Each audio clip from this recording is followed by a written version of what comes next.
Radio, and it's just after 6 p.m. and it's the spiritual discussion program. And with me again is Mena. Welcome, Mena. Yeah, hello everyone. How are you doing? Yes, I'm good. Good. We are here in the studio, listeners, in North London. It's actually looking quite bright and, well, the sun is going down now, but it's been a bright, sunny afternoon at least. And we should have Gregory with us as well.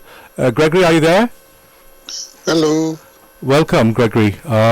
Your volume is a bit low, but I'm sure we'll hear you in a moment. Okay, welcome to the show, Gregory. Where are you today, and how is the weather where you are? Just like London, I'm in Worthing. Worthing, down on the sea, in the south Not coast. far from the sea. Yes. Welcome again. So, dear listeners, as I said, you're listening to the Spiritual Discussion Program. The aim of the show is to introduce you to the spiritual knowledge in the light of truth, the Grail message by Abrushin. And we have a new topic every week. The topic tonight is family ties. Family ties.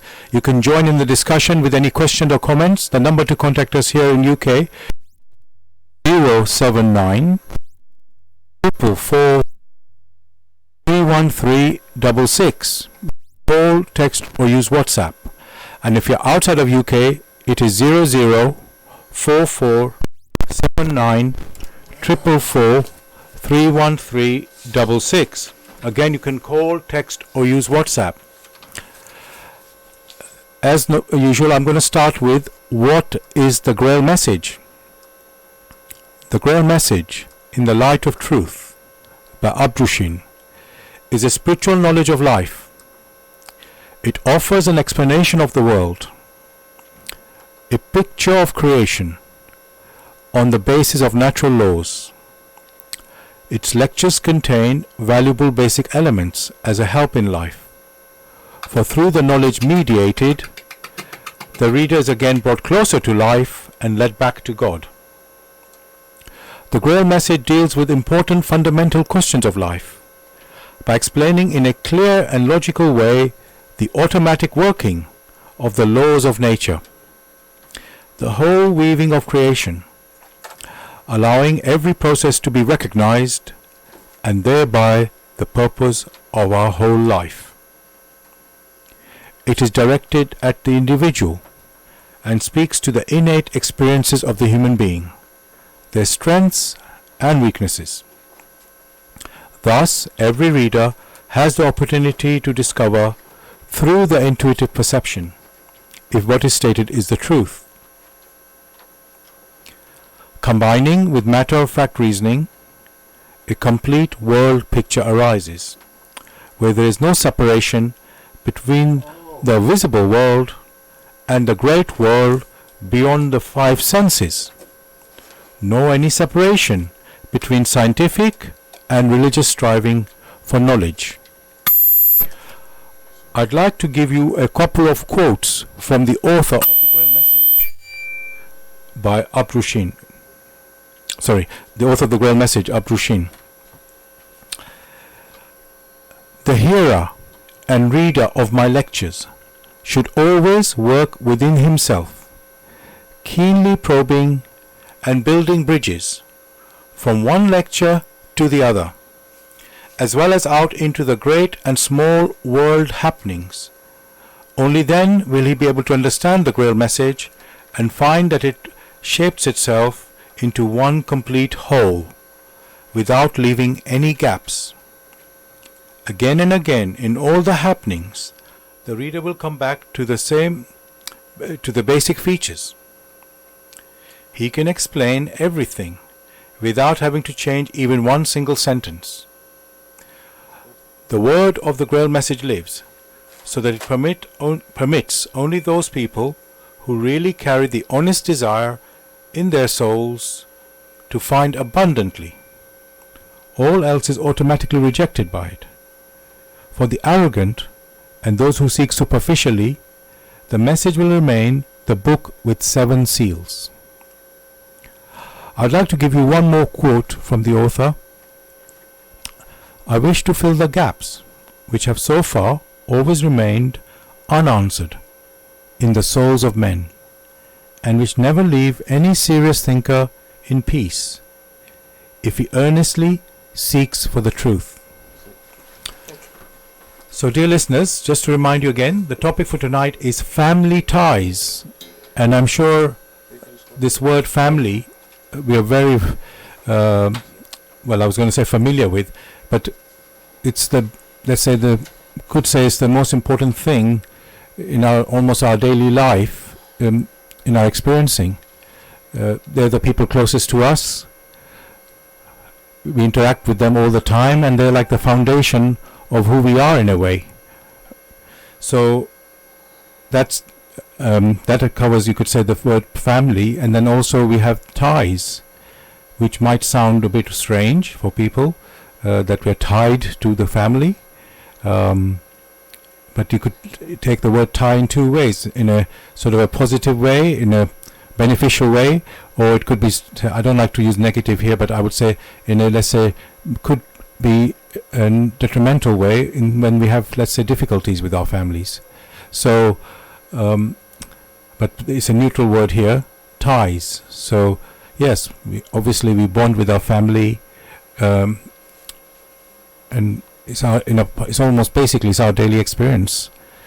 So that's the topic for tonight, family ties. And you're welcome to join us with any question or comments. The number to contact us here in UK, it is 079 444 313 66. You can call, text, or use WhatsApp. And if you're outside of UK, it is 0044 79 444 31366. Again, you can call, text, or use WhatsApp. Gregory, yes, I started with the title is Family Ties. So what do we actually mean, Gregory, when we talk about family ties? What does that mean, family ties? Well, thanks for that particular question. Basically, when one hears family ties, it presents a picture, an earthly picture of a people or individuals who are most likely blood related. That means there is some similarity, commonality amongst this assemblage of people. Could be by blood or some other thing, but most of the time it is the blood related family that is referred to here. Thank you for that, Gregory. Mena, you'd like to say something? Go ahead. I think you'd also want to include, families that have been, formed, not necessarily by blood relationship, but, people who have decided to become a family out of, their own, choosing. Do you mean by adopting? Yes, exactly. But okay. Like by adoption as well. Yeah. Okay, that's I think. Okay, so what we can do, we can not only by adoption as well. Parents who could be of the same sex could come together. Individuals of the same sex could come together and say they want to become a family. Their families can be formed. Well, these are all qualification of many of the times, or most times, of the ones who call family ties. But the key to the expression family lies in relation. Now, the challenge is, what is a relation? Then, take for instance, a man from a different family and a woman from a different family. They come together. Now, they are going to form a family. So, there is no blood relation there. They are, in quotes, biologically completely different people. Yet, it is accepted they form a family. The question is, what relation is there? But one thing is clear. Whenever the word family is used, one must start considering an assemblage of related people. It is the clarification of related. That clarification can come in a narrow way or, for something more dynamic, in a spiritual way. So thank you for that, Gregory. I'm going to let's define the family so we are all quite clear where we are talking about, what we are talking about. For me, the family would be a father, mother, and children. Because if they're just a couple, that I would not identify that as a family, because except that they're both, obviously a couple has a parent and probably cousins and other relatives. But normally when we refer to the family, it's just the one group, let's say, who are directly together. So what I mean by that is basically parents and children in one who are related to each other. So that's what I would say. That would be one family. Would that accord with what you are saying? That could be an instance of a family. Right. There are many other instances which will qualify as family. Okay, and just to be clear, were you also saying that if it's just a husband and wife or a couple, two partners, is that a family by itself, or does it have to have? Of course, it's a family. Okay. When you have a couple, there is something which makes them related. That relation is what we may find out. Or are we saying that a couple who have decided to spend their lives together and work together and build up, would we refer that as a non-family? Thank you. I just wanted to, thank you for that. So we are including the couple there. That's good. Yeah. Okay. Now, it may also include a group of like things or a class of people coming together. They also make up a family. Could you give a more example of that? Well, like a group could be formed and they of certain people who are homogeneous. And that is actually the basic element that actually makes the family, is the attraction. So a group could, constitute a family as well. And can you give it something more specific on that? Because I'm trying to picture what you're saying. Because a group, it sounds a bit wide to me, and a family seems a close-knit thing, intimate. A family is like a close-knit group of but that's another you're talking very generally. But you're talking generally. But if you want to say you want to limit the discussion to the parents, where the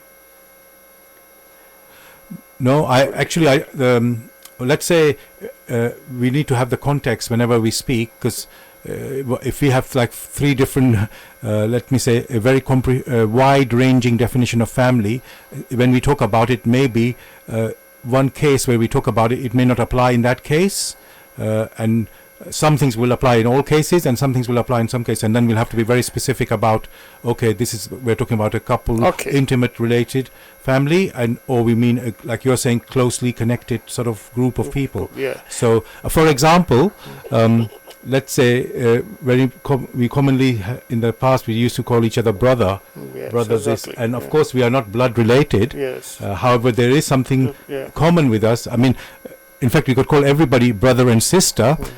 Gregory, we can say the human race is a family in a way, because everybody is a creature of God, and every human being is like our brother or sister.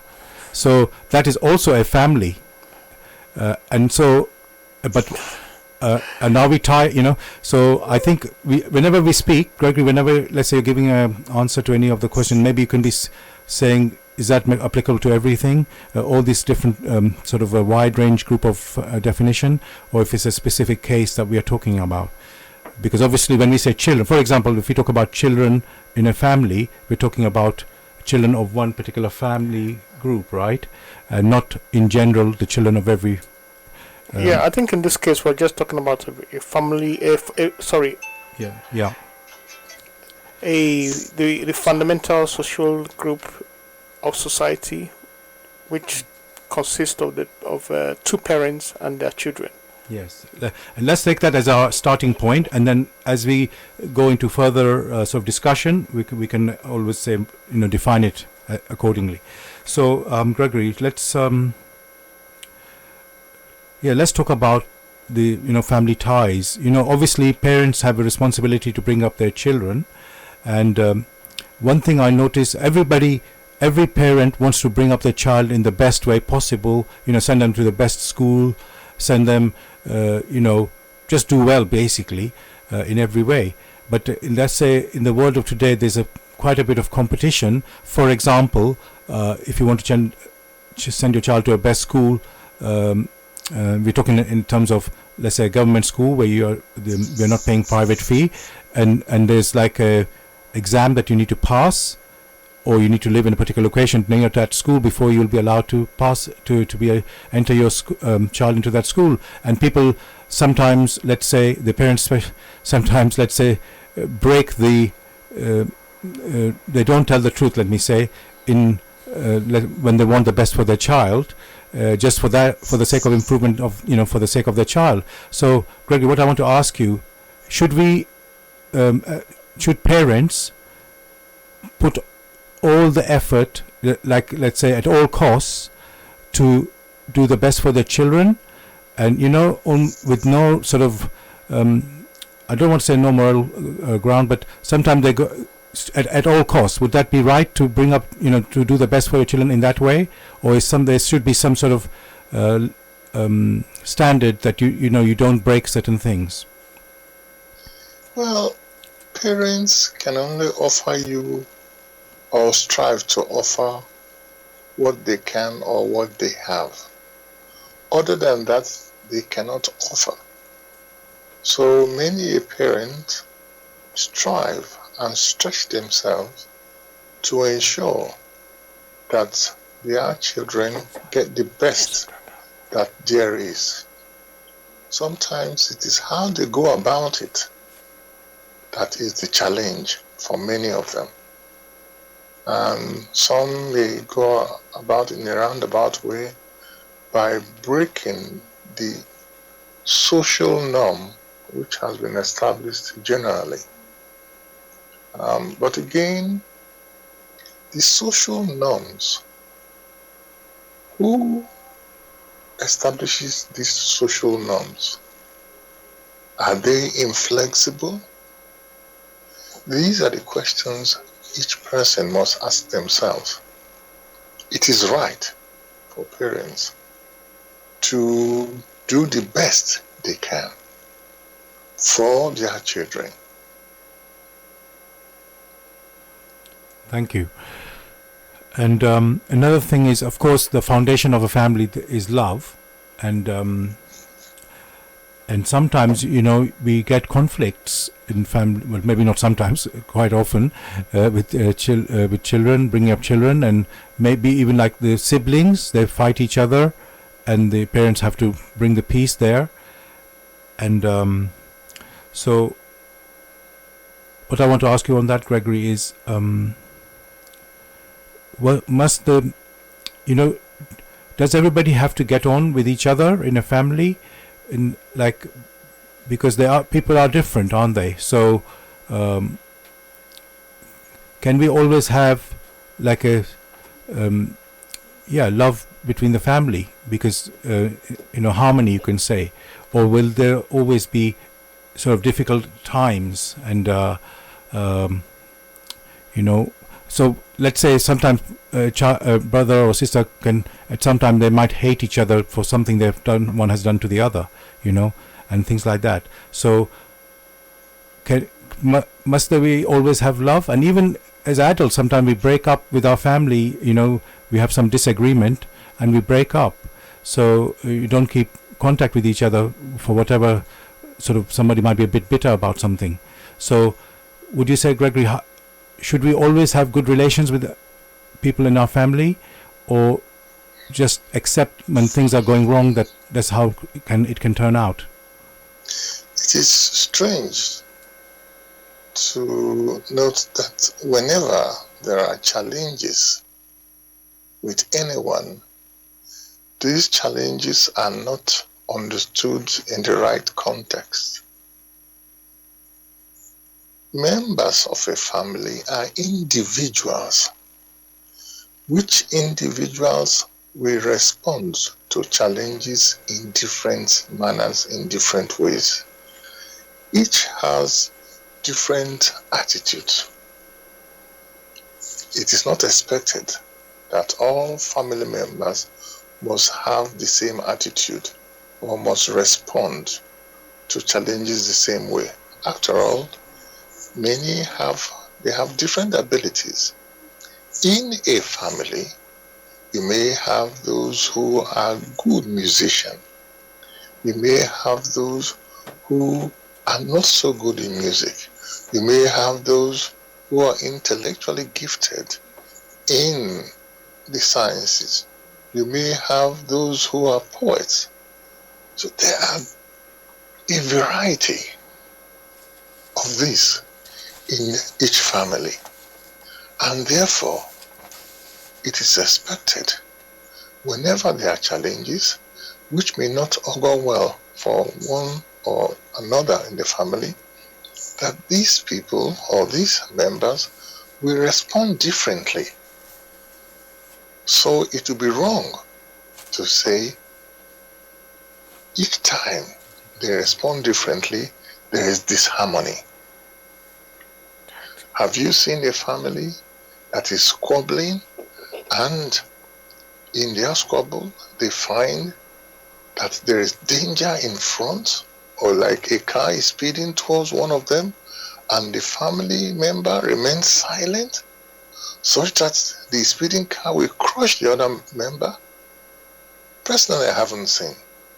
So one should always look at these things as little challenges which turn out to strengthen the family. For, as you will rightly know, initially there are squabbles. They shout and they say they hate themselves. But no sooner, even in the case of twins, no sooner has one got their way, will they start wanting to communicate again. So one shouldn't take these little challenges to be disharmony, but a stage or a state at a particular point in time, because people grow differently. People respond to challenges differently. When looked at from that light, many a thing can easily be forgiven. Thank you for that, Gregory. I was also wondering, Oh, okay, Mena, go on. Go on. No. Okay, so I was wondering that you talked about the blood relatives or blood relatives, and I was wondering, we know a child, when coming from his parents, carries the DNA half from the father and half from the mother, right? So they are related by DNA, the child. And is there also, I was going to say, some sort of blood, when we call it blood relation, is there any further sort of connection between the parents and his child? Can I take that? Do you want to say something, Mena? Yeah. I would like to, expand on that, because when you say the father donates, the DNA, well, the composition of the body itself could is actually a making of the parents involved. So fundamentally, the body is a makeup of the parents, the father and the mother, as the case may be.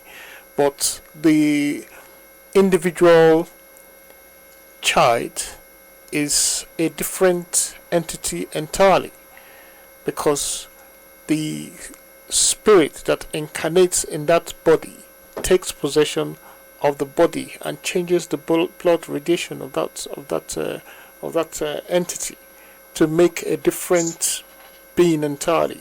So you might have a child born to a parent who should be rightly considered as a different being, a different entity, a stranger, yeah, to that parent, or to those parents. So you cannot say, well, because the father has donated, half of the DNA, and then the mother half of the DNA, then it is a makeup of, the two individuals. No, it's just the body that they have formed. The being, the spirit that actually takes over the body is quite different. The baby that actually comes is a different spirit, a different being, entirely as a guest to the home. Okay, thank you for that, Mena, and you made me think more there. And so I want to go back to you, Gregory. Actually, can you sort of give us a connection of how, what is the connection between the parents and his child, apart from we just talked about the body there, which is the child's body is being inherited half from the father's DNA and half from the mother's DNA. But is there any spiritual connection between the parents and the child, Gregory? So because we're talking about this family tie, so is it the family is only an earthly tie, or is there a bit more than earthly tie involved? As is generally well known nowadays, you find that the physical body, which is used by a person, is only a gift, it's only a result of the union of, like he mentioned, the DNA of one and another DNA. That is as regards the physical body alone.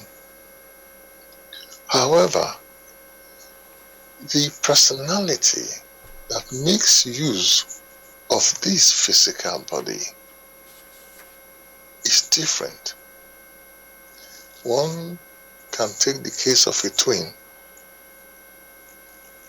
They are from the same womb, and yet you have that when these twins grow up, they have different behavior. So we have two different personalities. The key here is the personality. There are different personalities, only gives the strongest impression that the inner core, that energy envelope, that which makes use of this tool, which we refer to as the physical body, that is different from the physical body. And to have the situation that a personality being attracted to another personality or to another group of personalities, there must be some relation. That relation could be as a result of the individuals, or there is a task which these individuals need to fulfill.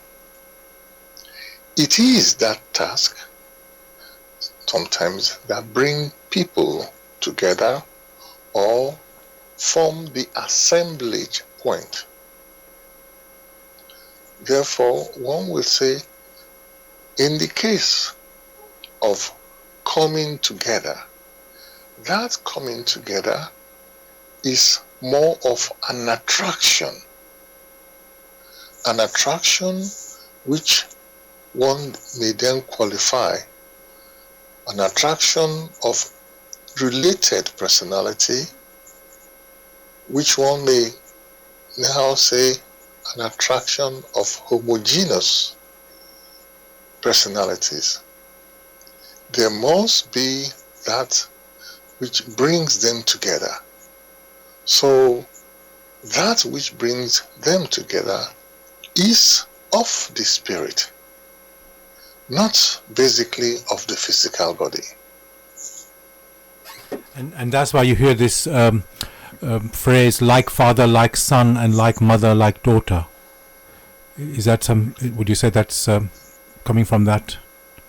Yes, we have these phrases, but at the same time, one should be very careful in using some of these phrases. For you may find when these phrases are used, they may be used wrongly. In one instance, like father, like son, because the father is a medical doctor, it is assumed that the son must also be a medical doctor. Because the father is a laborer, they expect the son must be a laborer. In these scenarios, they are applied very wrongly. For the human spirit, the inner man that controls the physical body, has many talents, which talents may be brought into use at different times. However, like father, like son, is true when it is found that on a voluntary basis, the talents of the father and the talents of the child resonate. Then one may refer to the attraction of homogeneity. And it may not be that what attracts them is, take for instance, medicine. There could be other qualities which have not been observed very carefully. And there are many occasions in which someone living in the neighborhood may form the attraction. So the different manifold scenarios need to be considered when the expression family ties are discussed. Thank you for that, Gregory. Dear listeners, you're listening to Bless Radio. It's the Tuesday evening spiritual discussion program from 6 p.m. to 8 p.m. The aim of the show is to introduce you to the spiritual knowledge in the light of truth, the Grail message by Abdushin. And if you're interested in getting a copy of the Grail message or want to get some more information, you're welcome to go to this website, which is www.grailmessage.com. I'll spell that, www.grail, Grail, message, message.com. And I'd like to also let you know that we are doing an introductory talk to the Grail message in just under 2 weeks' time, which is on Sunday the 15th of March in central London, 1 p.m. to 3 p.m. The venue is, it's in the reference library of the Theosophical Society. Hello. And the address there is 50 Gloucester Place, London W1U 8EA. and it's 10 minutes walk from Baker Street Underground Station. So I'll just say that again. We're holding a talk to introduce the Grail message in central London on Sunday the 15th of March, which is at 1 p.m. to 3 p.m. and the address is at the reference library of the Theosophical Society. The address is 50 Gloucester Place, London, W1U 8EA, and it's 10 minutes walk from Baker Street Underground. So you're welcome to attend to that.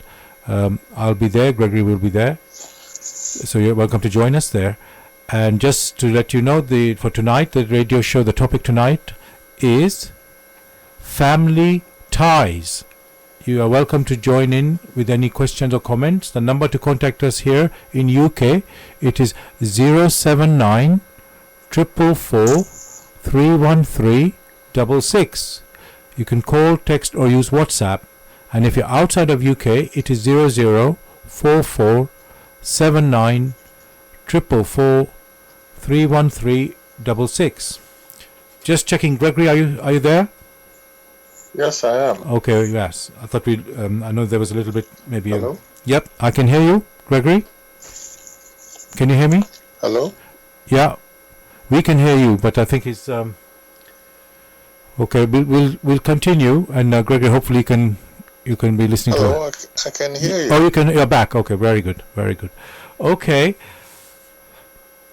Now, Gregory, we're talking about brothers and sisters, and like talk about like father, like son, and something, connecting everybody. But sometimes we also get the black sheep of the family, and I wanted to ask you how can that happen? Some like odd character. We've already said, as you mentioned, Gregory, that everybody is an individual spirit. Even if we have the same DNA from our parents, we're still different ourselves as a personality. So maybe that answers the question. So how do we get a black sheep of the family, Gregory? If you can explain that. Well, in the previous explanation we just had, one mentioned that when you have an assemblage or a coming together, that coming together we call an attraction, before we now have the strongest attraction and then the precipitation. At the same time, one mentioned that the attracting principle is such that on the one hand there is a father, on the other hand there is a mother, and there are also other personalities. Those personalities around could be the brother, the sister, the grandparents, or a casual visitor to a particular family. All these personalities help to shape the form of attraction or the type of attraction, which we now form an assemblage, which we now refer to as family. So the possibility is there where you may have a family that is very unkind, and yet you find someone around them from time to time who is a very kind person, very loving person.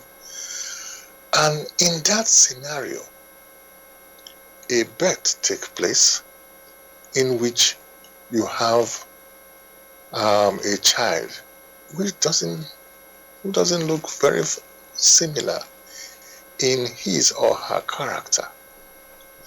The same goes for a family that is a very kind family, very loving family, and yet you have another personality who frequents their home. And that particular personality now forms or condition an attraction for that assembly. That is the case you just mentioned of a black sheep.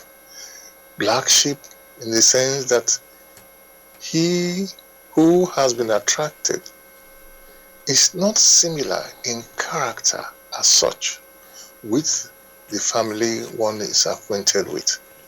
So it happened both ways, not just one way. Thank you for that.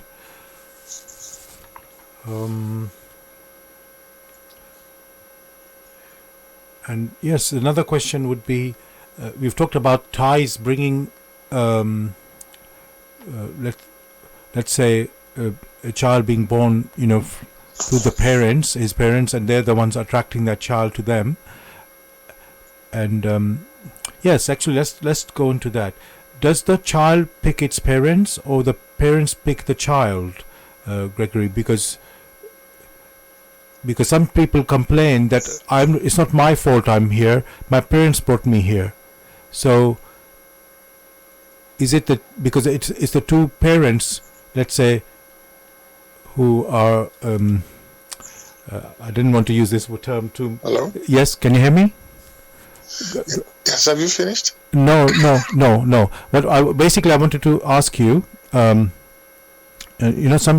talked about there's a tie between the parent and the child from, let's say, before the child incarnate, or before the child is born, right? And what I want to ask you on that is it the parents attracting that child into their family, or the child being attracted to that family? Is it mutual, or is it one choosing the other? Thanks, that's an interesting question. We here are talking of an attraction. Attraction in one way or the other. What happens in life is that an opportunity is presented. The parents, in coming together, present an opportunity. Which opportunity is now made use of? Had the parents not presented the opportunity, then that individual would not have come through that opportunity. The question is who attracts whom? One will answer very simply, both. For it is wrong for the child to say, why did the parent give me this opportunity? An opportunity is only offered for one to experience. If the child, in quotes, didn't want to make use of the opportunity, then it should have withdrawn. So many children had better be grateful for the opportunity offered for them to experience life on earth. For there are many who are seeking for such opportunities, which has not yet come their way. Many seeking souls in the beyond, striving to ensure they have an opportunity to make use of a physical body which is being prepared in the mother's womb, so that they can also participate in experiences with their physical body. Thank you for that. Now, we've talked about the family. This particular case that we're dealing with, talking about, is father, the mother, and children. Now, is there, let's say, traditionally, maybe this is now a bit old tradition, but any case, I will just say it, give this as an example. Let's say the father is considered to be head of the family, and the mother sort of, I'm going to say, home slash carer of the children, because I mean, in today's world, this sounds a bit strange, because the woman today, or the let's say the mother, does do many roles now.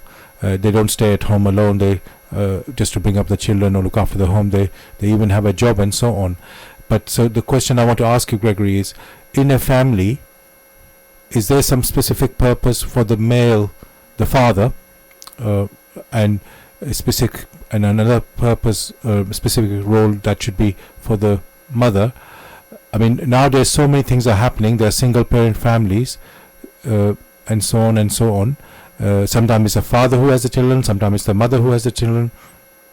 So is there, Gregory, is meant to be a specific role for the father and a specific role for the mother? Hello? Yes, we can hear you. Can you hear me? Have you finished? Yeah. Yeah. So just please tell us about the roles in the family. Basically, when one observes a couple, on the one hand we have the father, on the other hand we have the mother. In all naturalness, the child was incubated and carried by the mother. That, for a time, was the home of the child.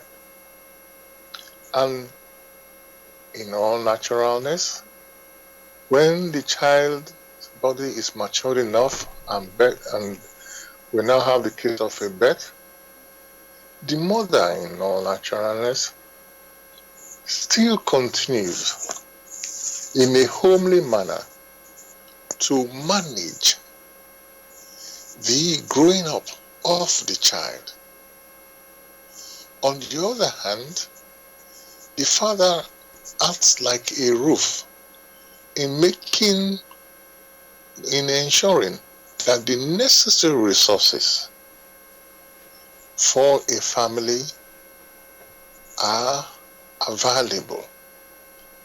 One should not expect that the father or the mother who had carried this child for this long, first in the womb and now is outside, one shouldn't expect that the child should be tossed aside and the mother being thrown out into a workplace to go and do the work. That would be very unnatural.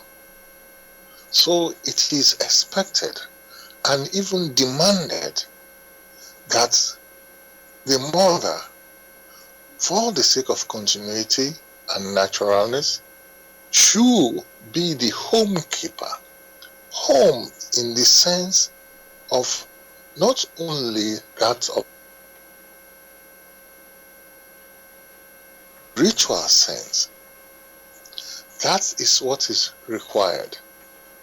Whereas the father is more like the protector who, being more earthly, should allow the child to grow up in a harmonious environment. So we have the roles being complementary. These roles are never and can never be equal. But the roles are complementary. The error has always been those things which are complementary are sometimes thought to be equal, or sometimes thought to be opposite. Thank you for that. And now when the children grow up, Hello? yes, can you hear me? When the children grow up, they become adults, obviously, and still the parents are still their parents. Now, should the relationship, I mean, of course, they move out, the children are adults now, they move out, they make their own home and so on. And then, would you say that the relationship changes? I mean, it does change obviously when they're adult, but is there the father-son or daughter relationship as adults and mother-son-daughter relationship as adults? Hello? Yes, Gregory, can you hear me? Gregory? Hello? Yeah, we can hear you. Gregory, can you hear me now? Hello? Okay, we can hear. Yeah. You are back? May I request that the questions be short so that one can easily follow? Yes. Okay, so I want to say that when the children have grown up to become adults, and obviously their parents are still their parents, so should the relationship change with the adult children and their parents, because sometimes there's still an expectation that maybe children need to go back to their parents or they need support or something. So how should it be when they become adults, the children, with their parents? Just as a child, when matured in the womb, is born to live as an independent personality first as a child, and in continuity, when it gets to a specific age in adulthood, that child is encouraged to move further in order to experience. It will be very wrong to have the same rules that was applied when that baby was in the womb, or when it was a teenager or a child. As the personality matures, that personality is supposed to be allowed to experience independently. At a tender age, there was support. But as it grows up, the personality is permitted to move forward for further challenges, which challenges are different from the challenges the parents had. For no two persons will follow the same path in order to mature spiritually here on earth. The challenges of the parents were suited for the parents, and the challenges of the other personality, which one for now calls a child, are most likely to be different. So in one case, one could become a medical doctor. In another case, another could become a musician, or it could be a poet, could be anything that they wish to be.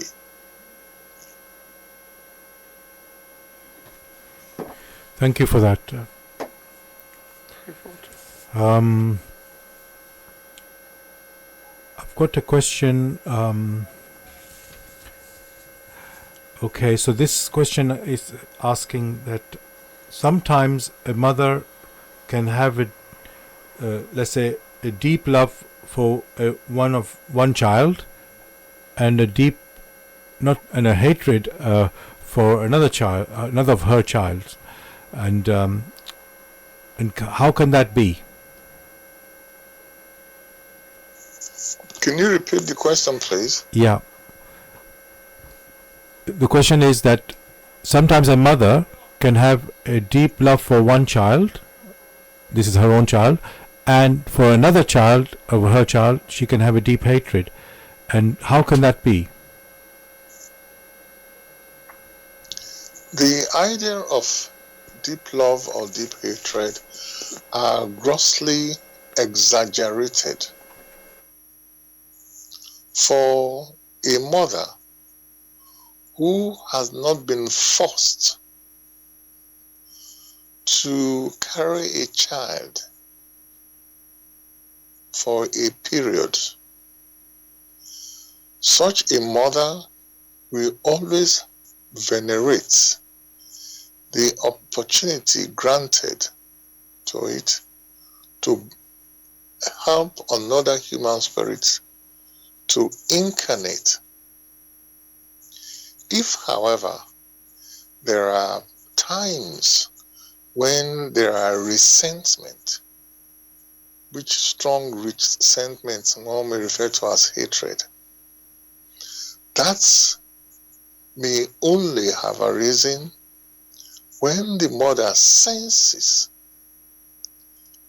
Some experience it not on this particular earth life instance, but of a different times.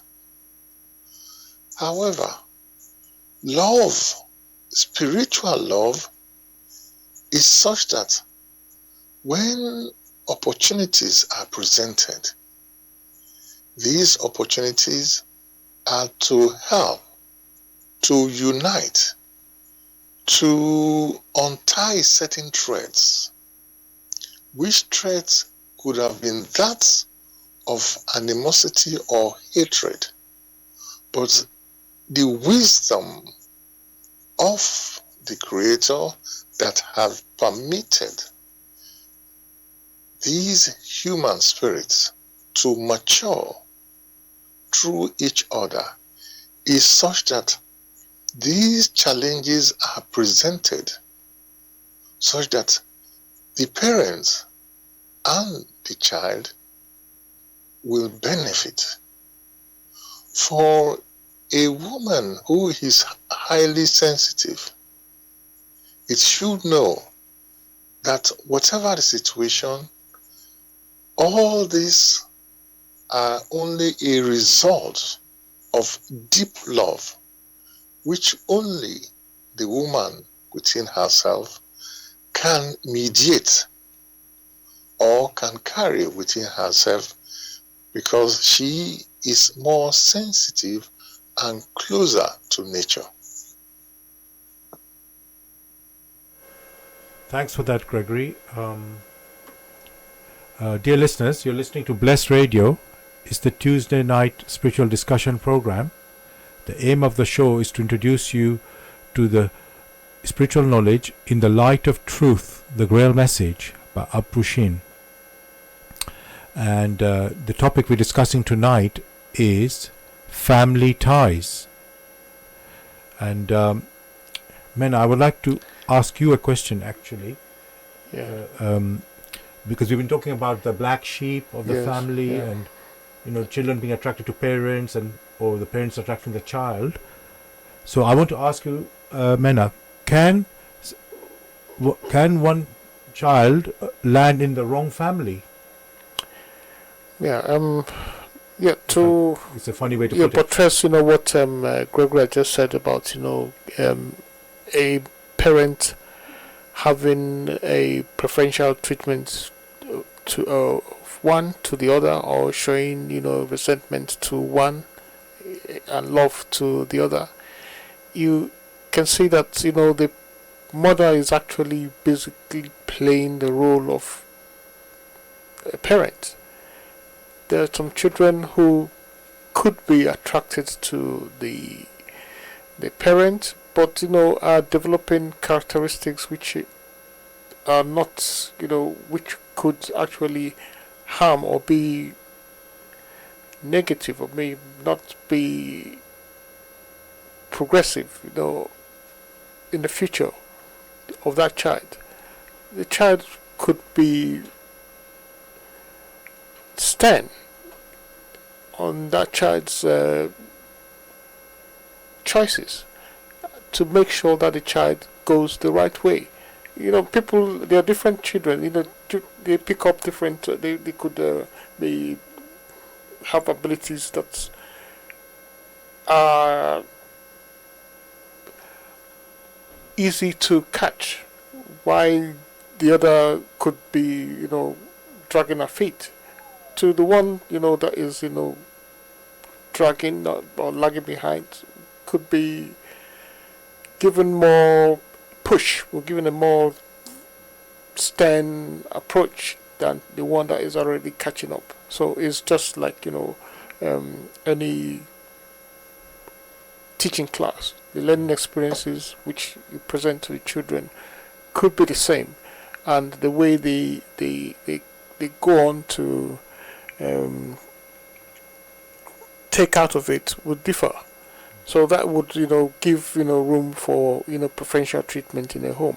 But basically it is also expected that in actually trying to push the children to actually carry out a trait or to master a trait, that you apply love at all time.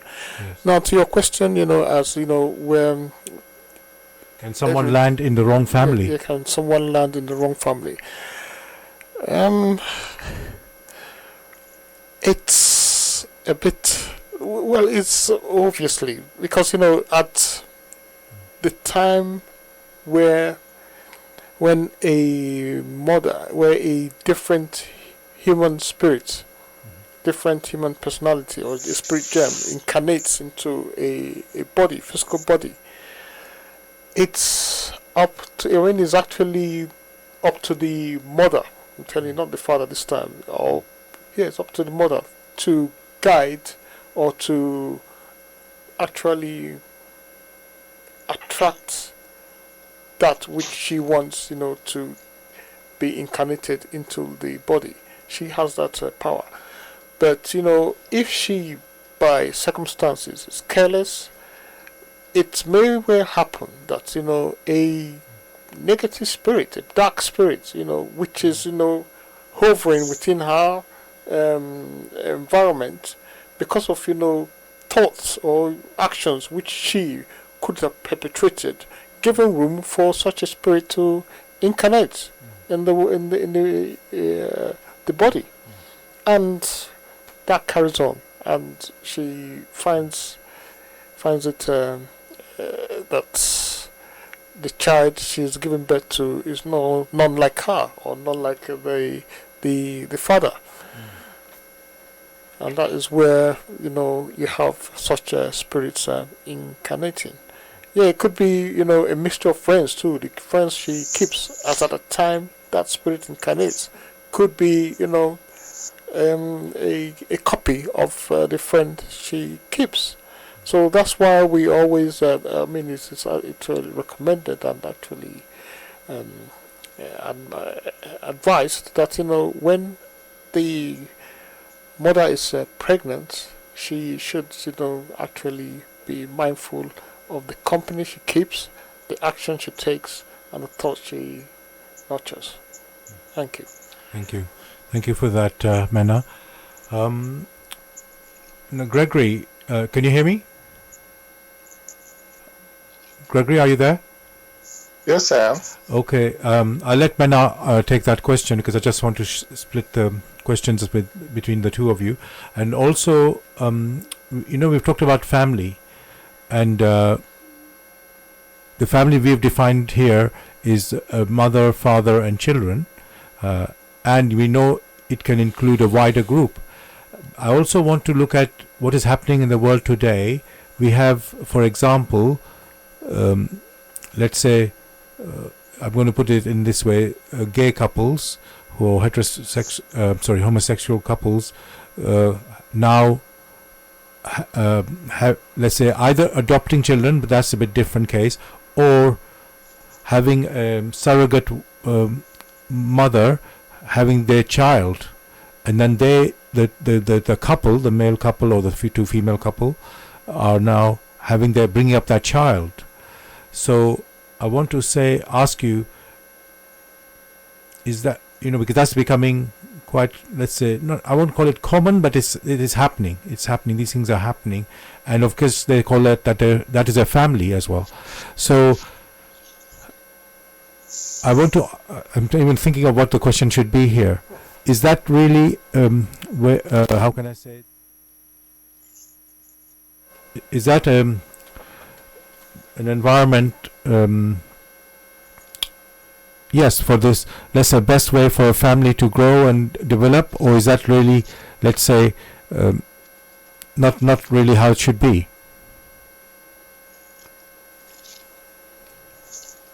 I don't know. Gregory, are you there? Yes, I don't. Yes. Who is the question directed to? Yeah, that is for you, Gregory. That's for you. One can talk about that which nature has provided, not that which men have formed for themselves. Nature is such that the provisions which have been put in place is that of complementarity. In the physical, we have the gene of the man and that of the woman. They do unite in order to make preparation for the physical body. And in that particular scenario, a soul is attracted, which stands by, and when the body is matured enough within the womb of the woman, it then incarnates. In continuation, when the physical body in the womb is ripe enough, it then is born and it continues its journey. That is what we know of nature. One is not aware where you have the male and the male, or nature hasn't made provision for the male and the male. That means you now have the germ or the chromosome of the man and the chromosome of, say, the same man to form this particular body of the woman. Or we have the egg and the egg in the formation, or we may have this one egg, you then split it, and then it fertilizes itself. So one is not aware of self-fertilization of egg and egg, or of the sperm from the man and the sperm from the man or from another man. So on that basis, one will rule out these sort of scenarios, because what you find is that many now have lifestyles. Of course, each personality has the free will to adopt whatever lifestyle they choose, because the free will is there. However, the consequences of this lifestyle, they themselves will have to bear. So in the case when you hear of gay couples, and now realizing that they are gay couples, now going somewhere else to now pick or ask some other woman to give them a child, or to carry a child from them and take a sperm from somewhere, that is a different scenario. What is being discussed here are based on the laws of nature or the laws of creation, the effects which one has just mentioned. That in the complementarity, we have the sperm on one hand and the egg on the other hand, and they come together and they now produce a physical body. What I'm not aware of is a sperm and a sperm, or a sperm alone on its own. We go to produce a physical body.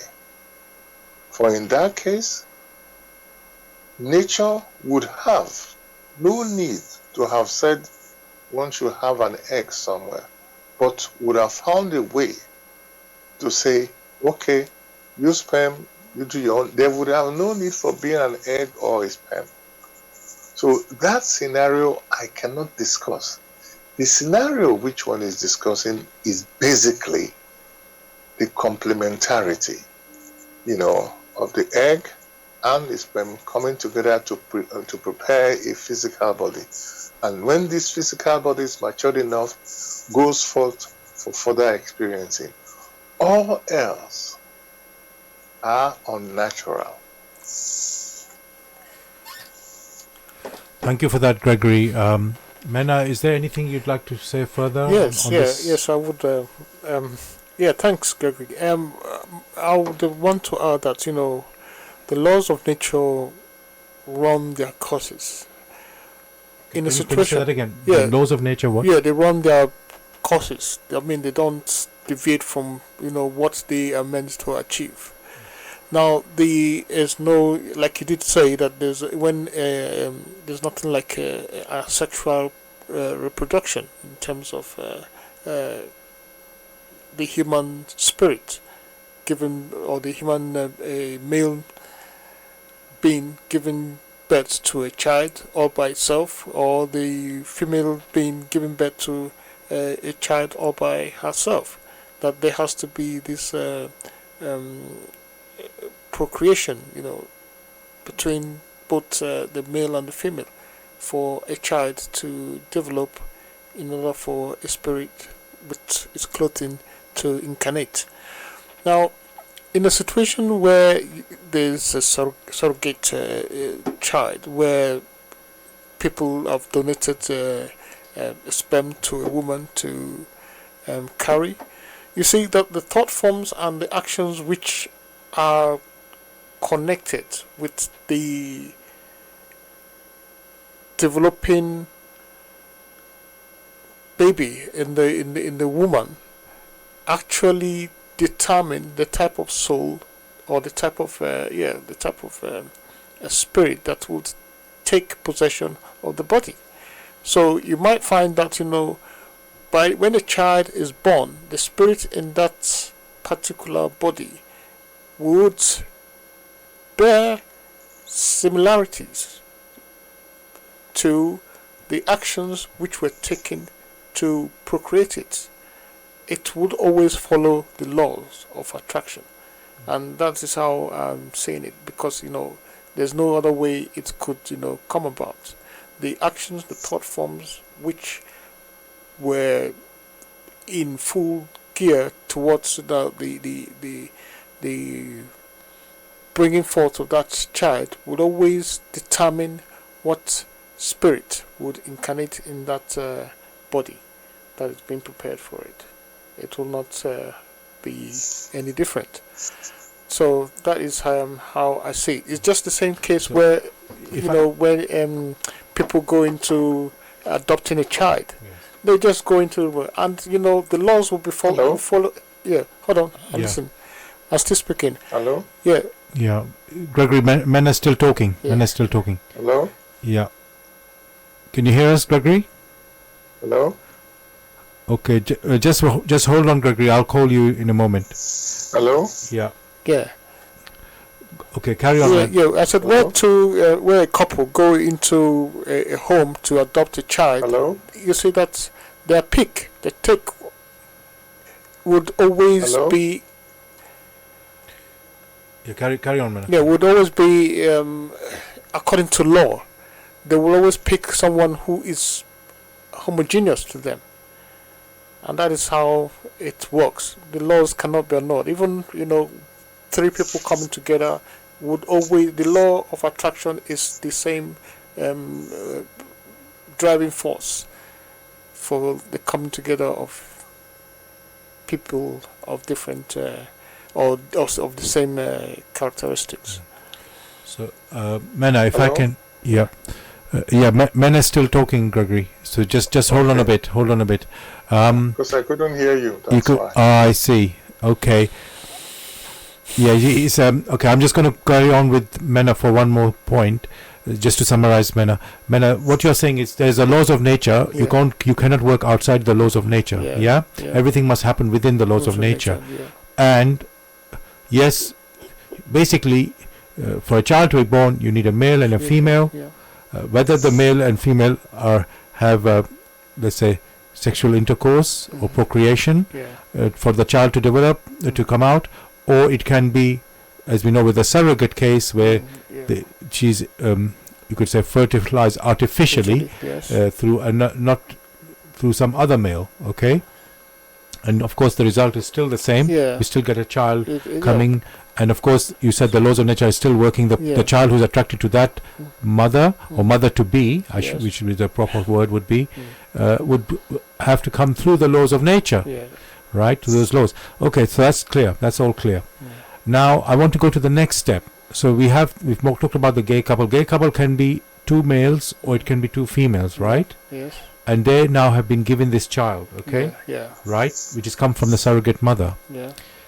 Is it, and the child grows up knowing nothing different, that these two are gay parents, whether they're male or female, right? Yes. He doesn't know about the surrogate mother, okay? Yeah.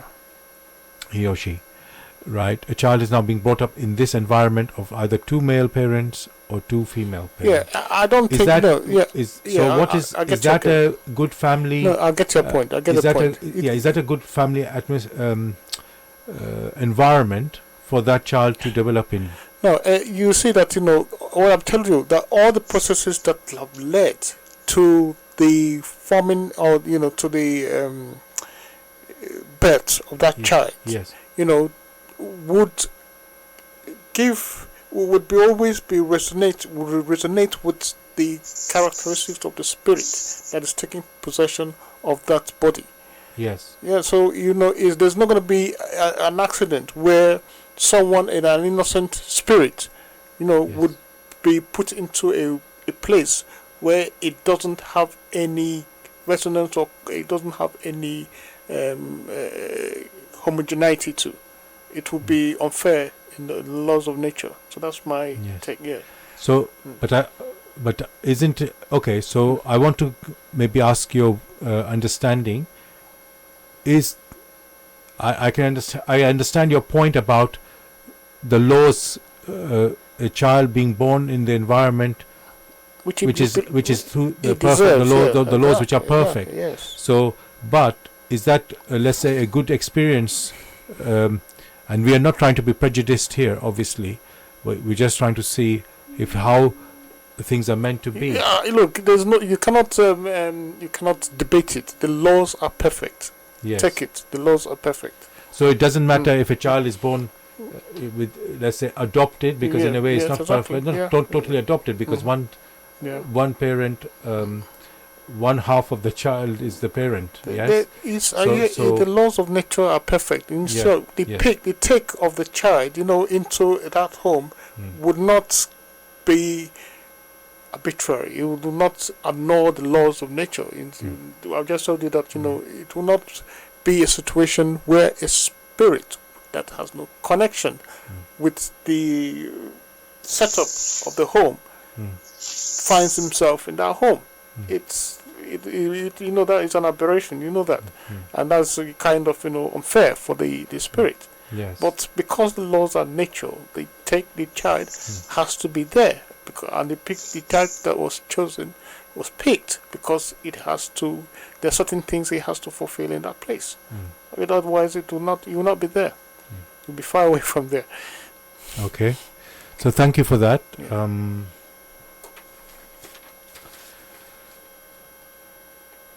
I'm going to change to something a bit different now, Gregory. Let me wait on that. Okay, let's go to this one, Gregory. In one of the 10 Commandments, it says, honor father and mother.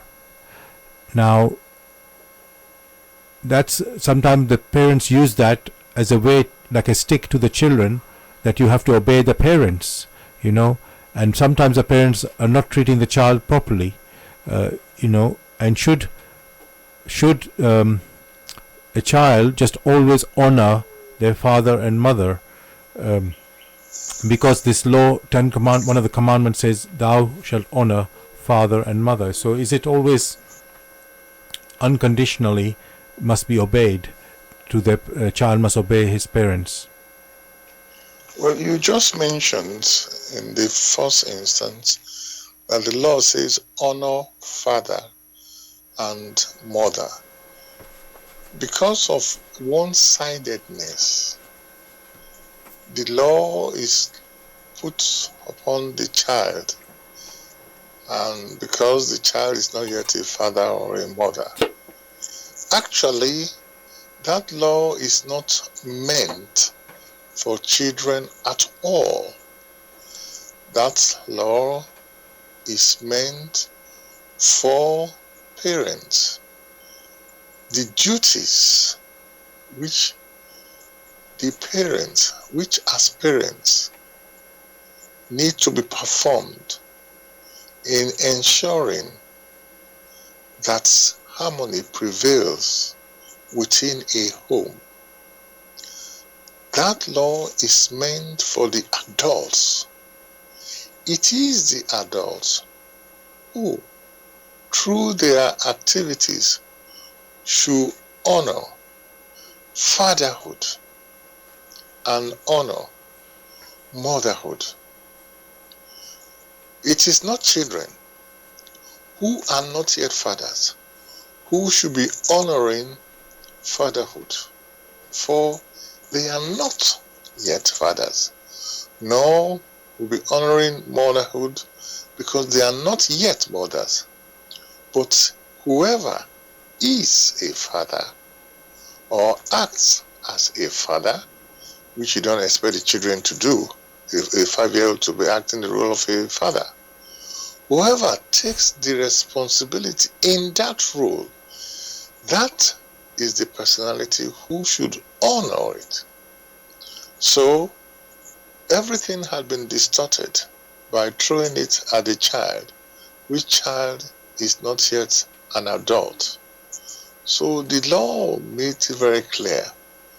Honor fatherhood and motherhood. Not honor your father or honor your mother. Because the scenario abounds in which that personality who should be honoring fatherhood and motherhood is the one who is dishonoring fatherhood and motherhood. That dishonor comes from the person who is playing the role, not the child. Thank you for that, Gregory. Mena, I think you would like to add something to that. The answer Gregory gave will give someone an idea that perhaps the child has no responsibility to the parents.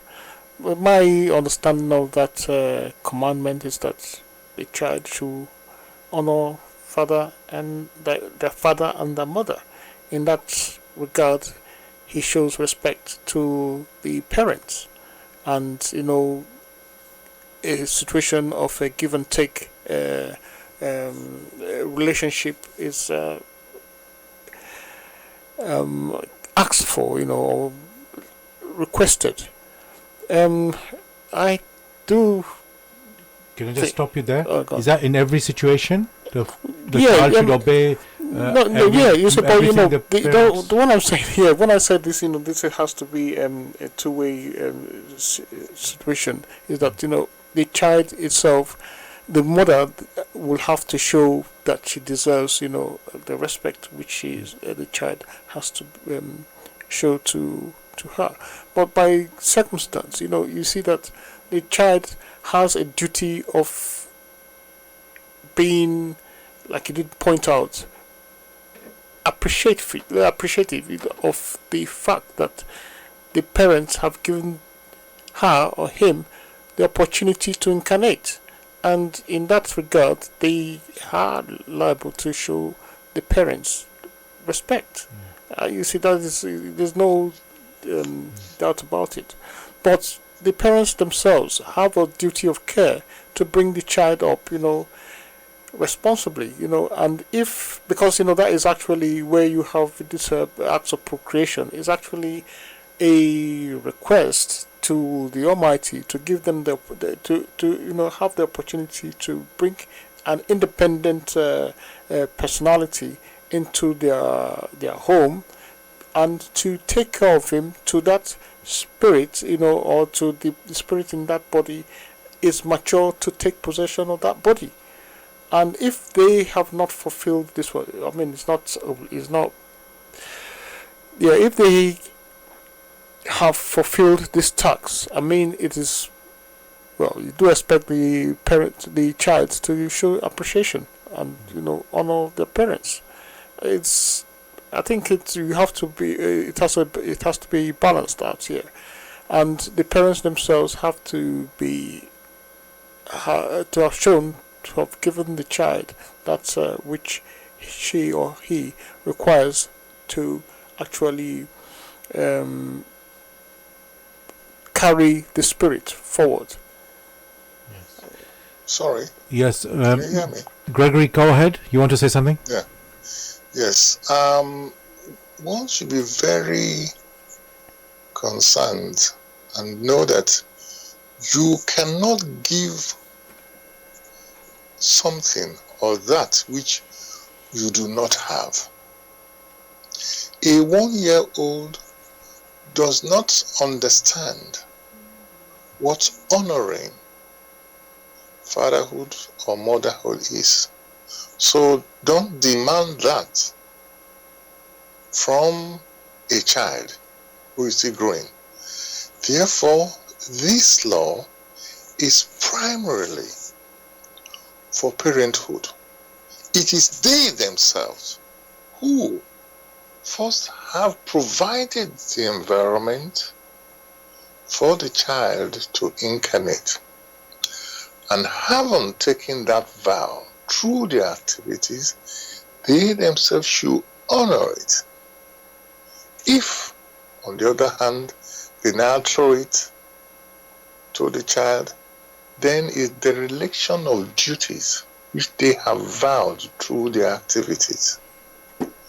True, the child, as it grows up, when it learns, because you find many children that are just copycats, when it learns through the parents, the concerns they show towards him and also towards themselves, it then learns what fatherhood is and what motherhood is.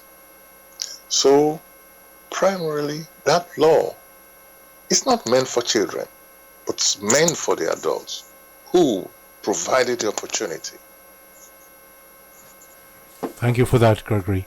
Dear listeners, you're listening to Bless Radio. It's the Tuesday night spiritual discussion program from 6 p.m. to 8 p.m. The aim of the show is to introduce you to the spiritual knowledge in the light of truth, the Grail message by Abrushin. And if you're interested in getting more information on the Grail message or get a copy for yourself, you can go to this website, which is www.grailmessage.com. I'll spell that, www.grail, Grail, message, message.com. Now, I also want to let you know that we are holding a talk to introduce the Grail message in just under 2 weeks' time in central London. That is on Sunday the 15th of March, 1 p.m. to 3 p.m. and it is near Baker Street. The venue is in the reference library of the Theosophical Society, and the address is 50 Gloucester Place, London, W1U 8EA. I'll just say that again. So we are holding a talk to introduce the Grail message in just under 2 weeks on Sunday the 15th of March, 1 p.m. to 3 p.m. in central London, and the venue is in the reference library of the Theosophical Society.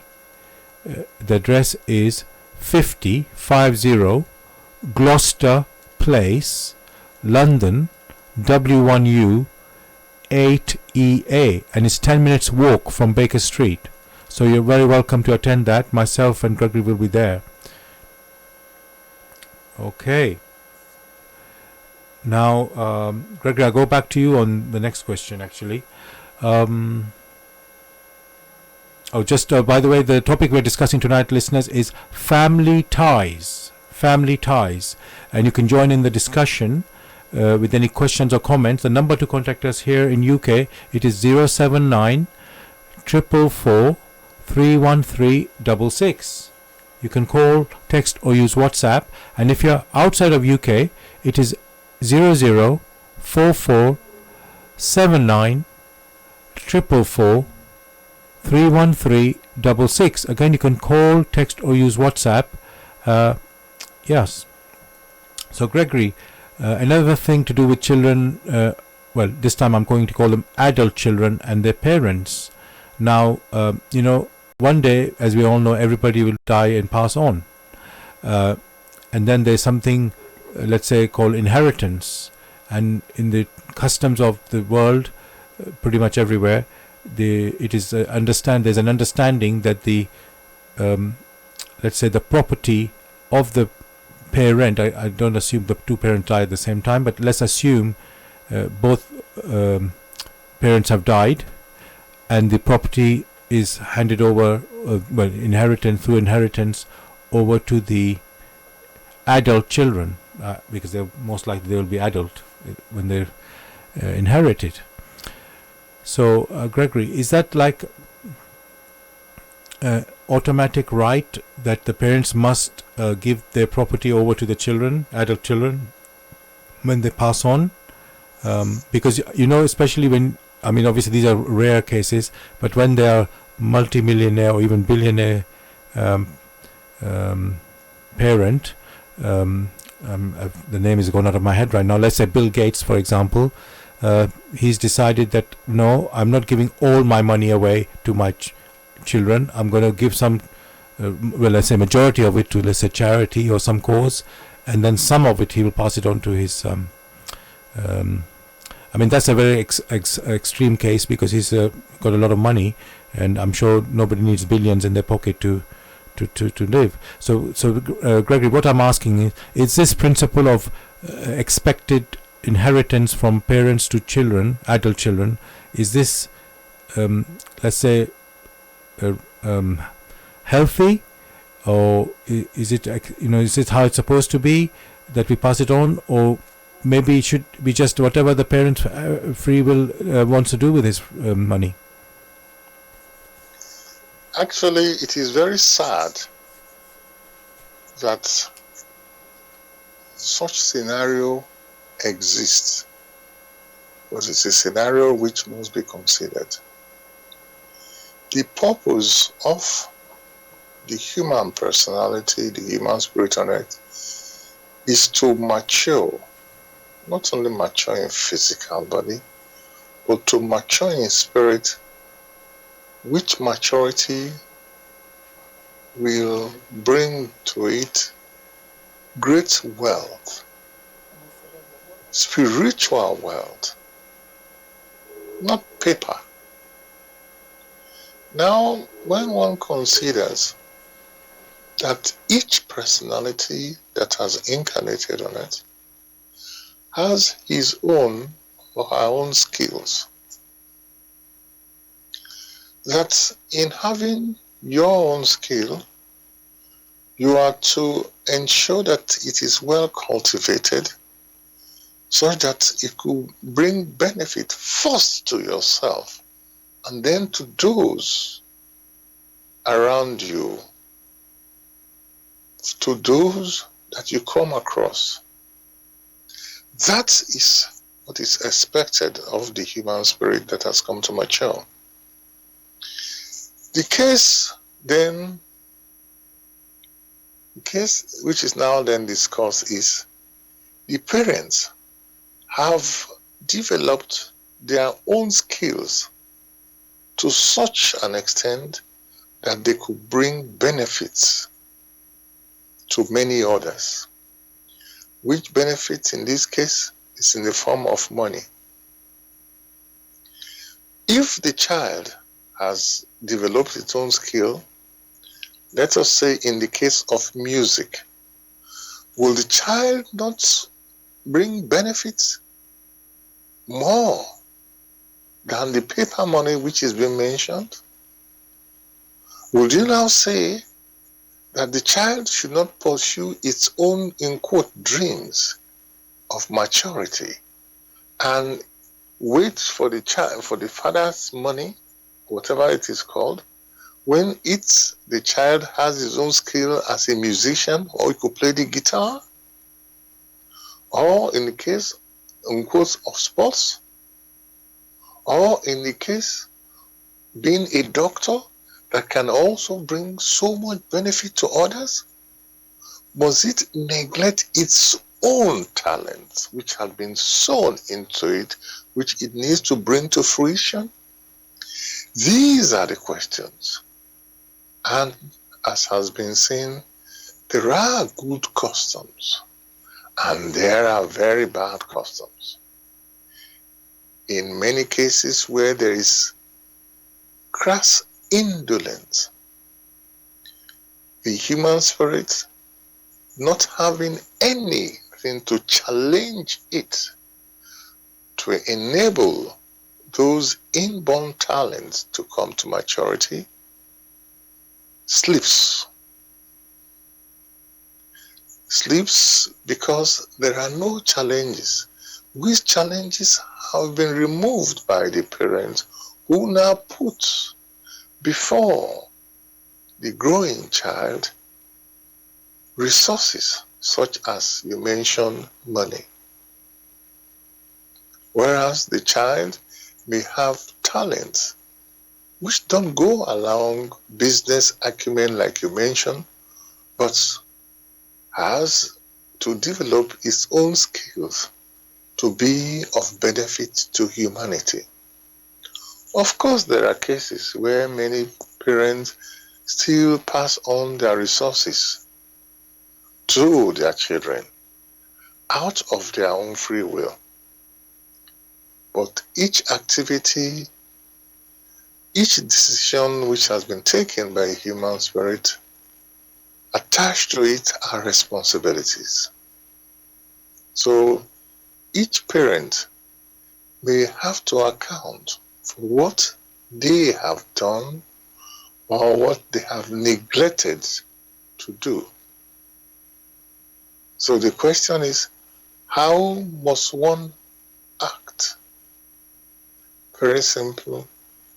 Let each personality listen to their personal intuition and take it from there. Thank you for that, Gregory.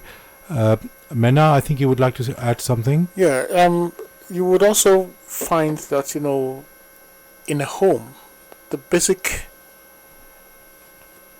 principle that has brought these individuals together is the law of homogeneity. And that if by circumstance the child had played a part in the bringing forth of the resources that had accrued the home, I think the child deserves his own dues. I mean, he should be given what is his. It's my take, I try to look at it that way, because if the home is established, and the duty of the child, even if it's just to maybe wash the plates in the home, which has by circumstance given the parents that freedom to get what they have got.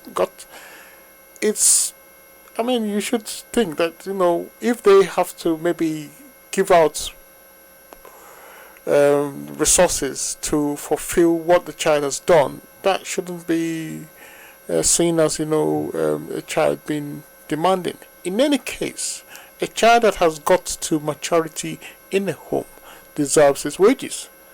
What he does, which is similar to any job being done outside, would attract the wages. He should be given the due wages of that job which he performs. So also is also meant to pay for whatever the parents give to him in the return, perhaps the shelter, in which he now has over his head. He also has that responsibility to pay back. But you see, we shouldn't take matters too lightly. The child shouldn't, how I call it now, take the make of the child, that your presence, or you're at the home, so you're not out of the home yet. So whatever you do, you don't. I don't have any responsibility to you to give you what you are doing. No, the child, even if he performs a task which any adult would do and gets payment for it, the child should be given that due. If by circumstances the parents have accumulated so much wealth, because of the child's effort in fetching water, making sure the parents go out early to actually get that. I mean, you should be given something to let me just show for that. I just want to clarify something what you're saying. Yes. You say his child. Yeah. Are you talking a child who's become adult? A child has become an when adult, the parents pass yes, on, yes, the child should deserve, the adult child yes. should get the inheritance. You're saying that? Well, because they're not child anymore. Yeah, he's no longer child. Yeah, but and he's living his own life. Okay. So that's what I'm trying to understand. That. Yes. I mean, if it's if you find out that the parents have not willed it otherwise, then I mean, it's come to So just to be clear, so Hello? is it a right for the adult child to have this inheritance?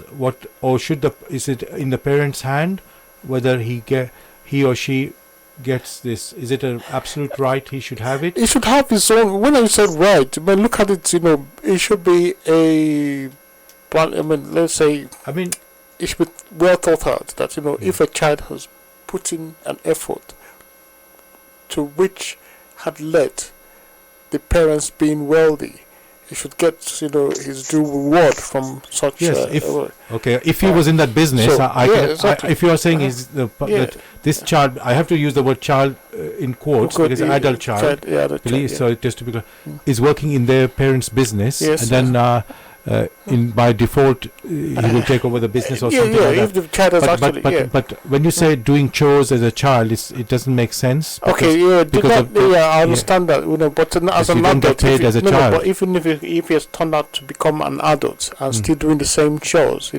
mean, it becomes a job. Okay, that's what I'm telling you. Yeah. But in most circumstances, the child does something different from his parents. Yes. Everything should be weighed in terms of who is doing what. If the child has done that much, which has led to the parents, getting the opportunity to, become wealthy, he should be given his due reward. Yes. That's what I'm saying. And if by circumstance the parents pass on without giving the child anything out of what out of what they have accumulated, I think it is wrong. Because they've not been fair to the child. That's how I see it.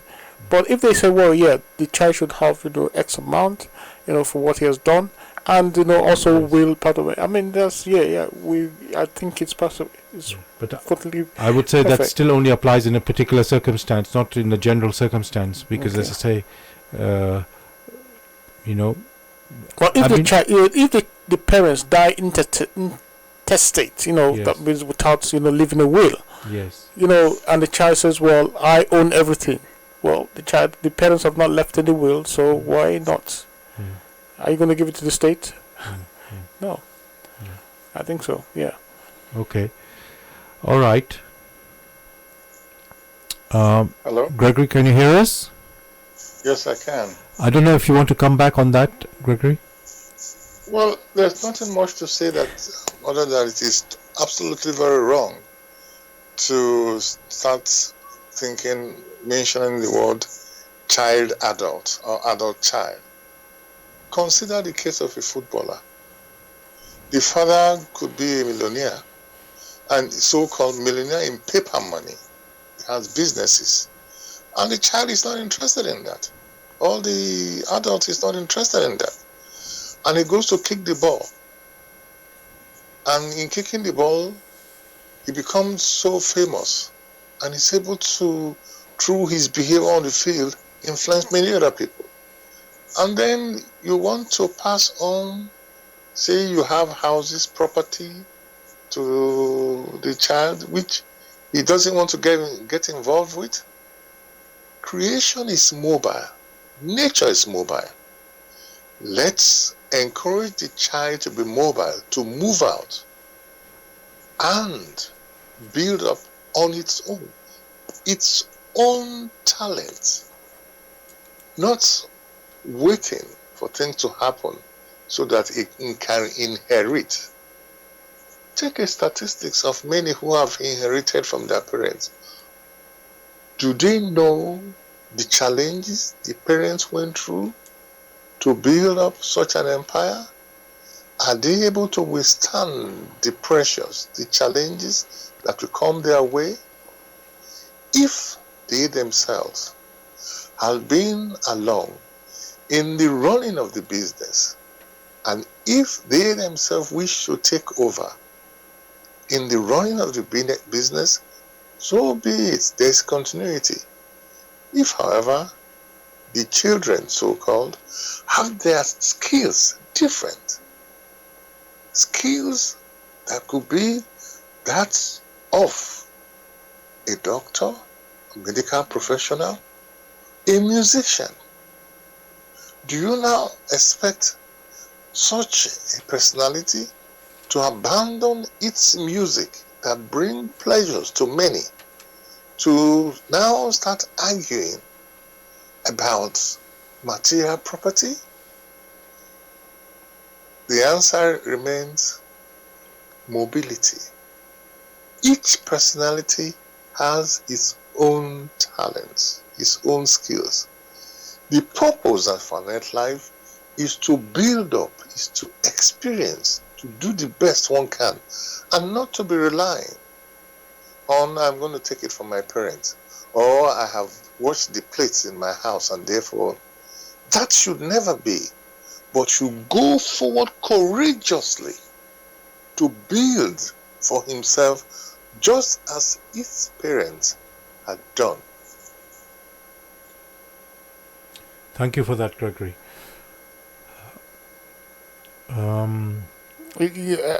Just quickly to add, there are no. I just told you the laws are perfect. There will never be a reason why a child will be in a home that is alien to his, spiritual likeness. His spiritual homogeneity.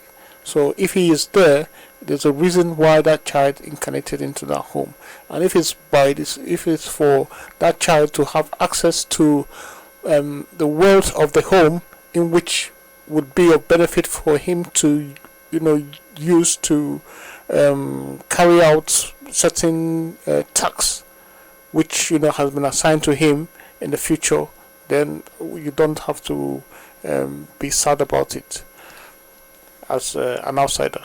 Okay, so if let me just sort of go a little bit further, because what you are implying is this family ties just continue on and on and on. When you're adult, the relationship does not change when you become, because you say you keep referring to the point child. Yeah, let's look at the animal world. I know we are not animal. Basically, but the animals even grow quicker. In most cases, that a baby animal turns into an adult animal in a few years, or even shorter than a few years, and walks away from the parents, completely.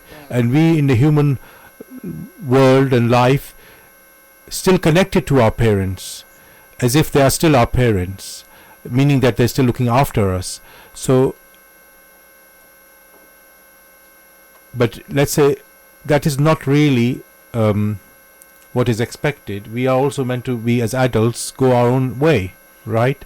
So yes, we are still having our parents in quotes related to us, but is this family ties? I mean, this is the topic for tonight. Family ties. Are we still tied to our parents?